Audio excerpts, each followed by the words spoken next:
The Honda Civic has been the best-selling passenger vehicle in Canada for about a decade and a half. And in 2011, they brought out the 2012 Honda Civic, an update that we've been basically waiting for about 7 years. The problem with that car was really just a carryover from the previous model, and that vehicle got raked over the coals from a lot of the auto press. I was kind of fair with the car. I said, you know, it didn't have the updates that a lot of people were looking for it, but it was still a very good vehicle to drive day in and day out. But here we are, just one model year later. This is the 2013 model, and they've already gone back to the drawing board and updated the vehicle. I guess they felt that they didn't want to let their reputation slide on the merits of their best-selling vehicle. So, updates to the front end, including a lower front bumper, a bigger opening. The back, in my opinion, looks fantastic. Classy looking lights, looks much better and more sophisticated than any Civic we've seen in the past. Now granted, this is the touring model, the top of the line version for the base engine. There is the SI, the performance model above it, but this really is the top sort of luxury model of the Civic, and it gets these fantastic looking alloy wheels. The problem with the Civic is the base models, until you spend around $20,000, you get those cheap looking steel wheels, and I don't know why companies are still doing this. You look at vehicles like the Kia Forte, only on their base model you get steel wheels. One step above that you get the alloy wheels, and that's the way the market is going.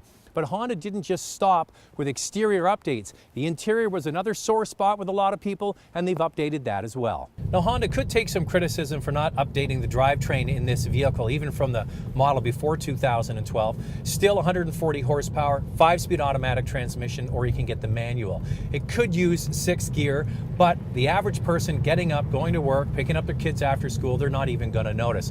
So there's two ways of thinking about this. How come they don't have the latest, newest, most invigorating things like a direct injection, dual clutch automatic transmissions? Well, the thing is that this works.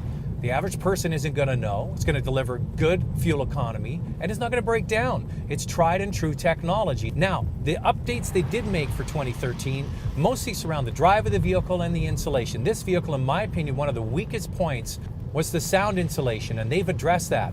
They've got an acoustic windshield in here, more sound deadening material throughout the cabin, and it makes it a much more pleasant vehicle to drive. The old Honda Civic, you kind of droned along, you could hear a lot of road noise, and that's not the case anymore. In addition, they've updated the bushings, the spring rates of this vehicle to give it a more dynamic drive. And that's one thing that this car never really had a problem with. It is a much more invigorating ride than much of the competition.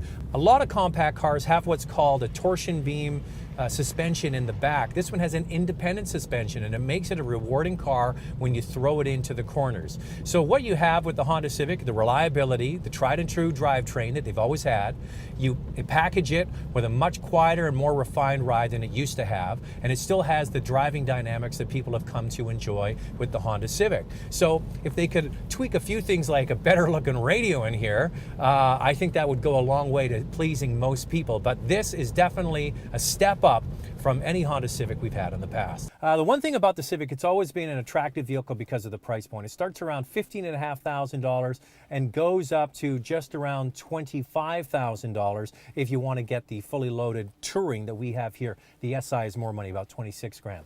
Now, the updates for the inside were definitely welcome. The problem with the 2012, we're talking just one model year before, is the fact that it was covered with cheap, hard plastic. Very functional. The functionality of the car hasn't changed. It still has one of the best seating positions, a real wraparound cockpit design. Everything is close at hand with the split speedo and tack here.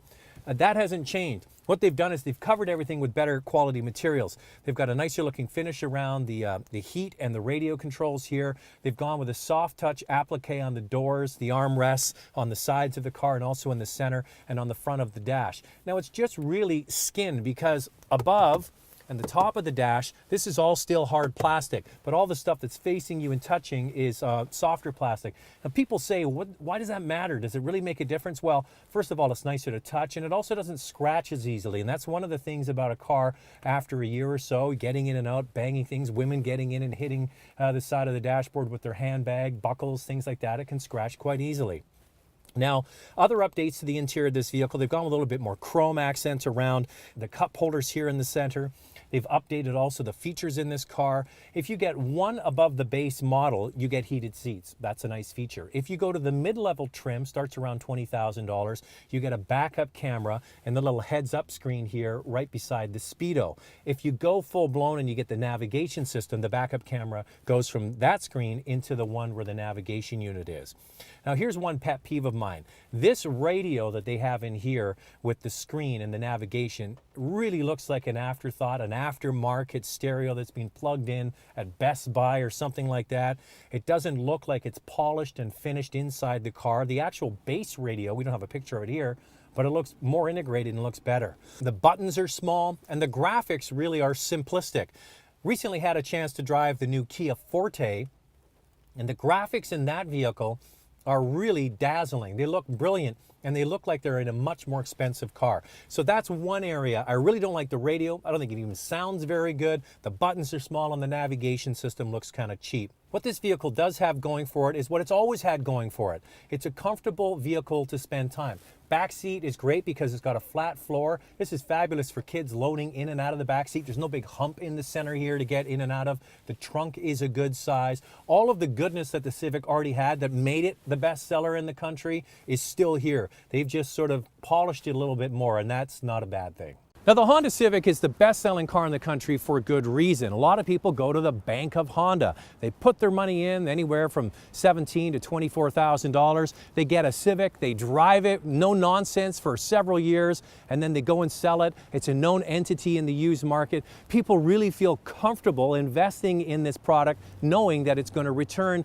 good value for them as they go down the road. And what they've done with this new updated, sort of rush back to market 2013 model is give more back to the customer. This is the car we should have got about a year and a half ago, and I'm glad that Honda has made the updates.